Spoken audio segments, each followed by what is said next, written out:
Okay, so today we're going to be talking about custom controllers, specifically the DualSense controller. Now, customized controllers, it's nothing new. We've had custom controllers for a while. I remember with the 360 era, custom controllers got out of hand there for a while, but it's led to some pretty cool controllers that people will pay, yes, hundreds of dollars for at times, like the SCUF controllers and all of these. But recently, I've had questions around a company called Colorware that started doing DualSense controllers and completely changing up the look of the controller, like going from the two-tone white and black look to making it all purple or red or any color combination you would like to do. So I decided to go to the website and I set up one controller here. This video is not sponsored by them or anything like that. They don't know that it was coming to me for this video.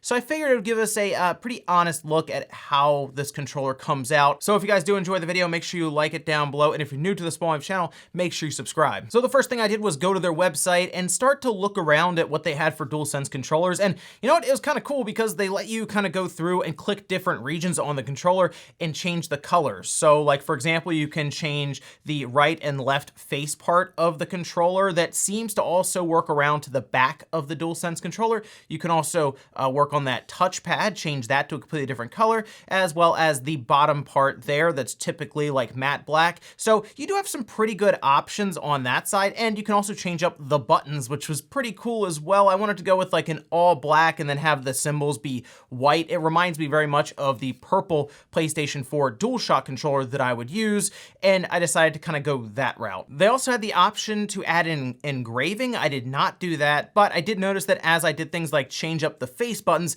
the price started to go up, and that's something you'll notice right away with this controller here that I customized. It's about twice the price, actually a little more than what the DualSense controller typically goes for. So it's not a cheap thing to do when you start getting into the realm of customizing controllers, but most likely you already know that if you've had any experience in it. Also, it says the ship time's like 4 to 5 weeks, and that's actually about right. It took a while, several weeks to get this controller, but it is here. So we can go ahead and unbox it and check it out in a bit more detail. And you can see here, it might be a little difficult. Hopefully that comes into focus.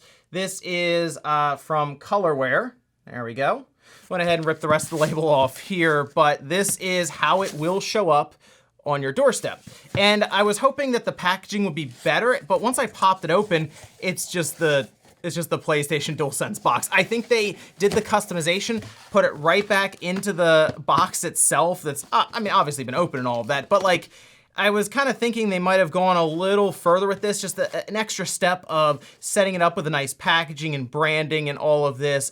Nope, it looks like they just kind of jammed it right back in the box and shipped it out. But packaging is packaging at the end of the day. As long as it shows up in good shape and as you were expecting it after doing all of that customization on the website, you probably will forget about that anyway. So here we go, let's pop this open here. All right, and first impressions, yeah, that looks pretty close actually to the purple that I had picked out on my my monitor. It might be a little off, obviously, because you have different shades of purple versus what shows up on your monitor and all of this, but it has that matte finish, so I did not go glossy. I didn't really want to because I'm not a big fan of having glossy surfaces, especially on a controller that's gonna get put down and picked back up, and issues of scuffs and scratches and all of this.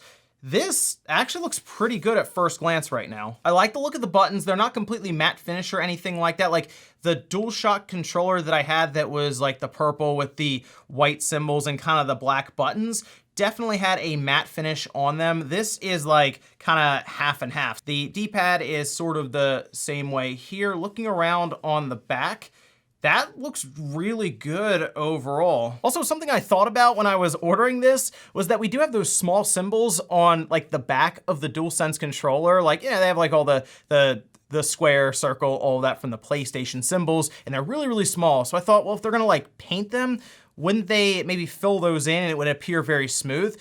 No, it actually still has kind of that grippiness to it. And if you zoom in, you can still see that the symbols are there. So they managed to at least get around that. Something you will lose, however, are any of the markings on the back here. So like the Sony symbol, any of the information about the controller, like the model number or the battery information that's printed on the back, as well as any of like the symbols above the share button. That all goes away when you get this customization done. But the thing that's impressing me the most right now, holding both of these, is the purple controller from Colorware doesn't feel like a cheap painted controller or something. You know, like you might do a controller, like I remember I've tried painting Xbox 360 controllers back in the day that did not work out well, and you'd pick it up and you could still kind of feel it's like, yeah, this is a painted controller. It feels kind of sticky or tacky here, or it kind of looks like it's rubbing off in one spot here.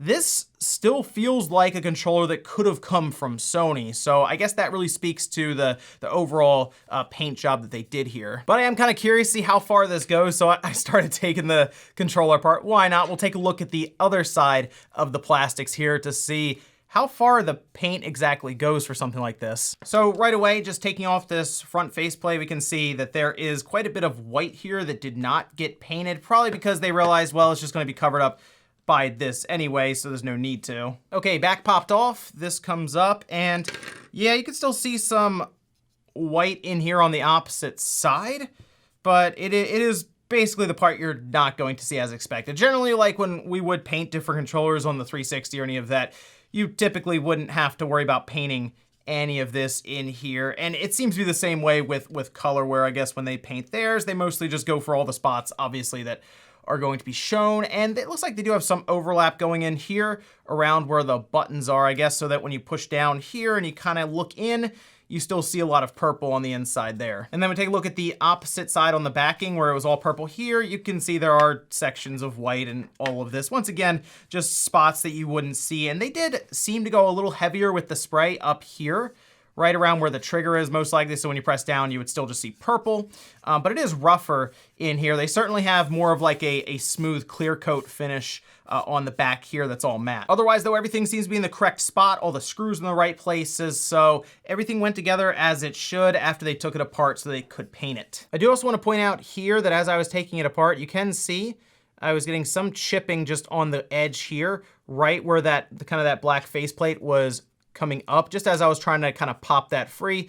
So you could expect some chipping depending on how you treat this controller overall. I mean, I assume if you buy something like this, you're not just gonna start throwing it around your house, but just something to keep an eye on. It's also worth mentioning that this controller doesn't have like a paint smell to it. A lot of times you would paint a controller with like Krylon spray paint or something, and it would smell like spray paint for weeks. Might get on your hands, like the smell of it. This doesn't have any of that, which is good. Also, I think the color combination, along with like the blue light here, it came out pretty good. I like the overall purple with the black bottom part here, and then the buttons look great with the white symbols on the black buttons here.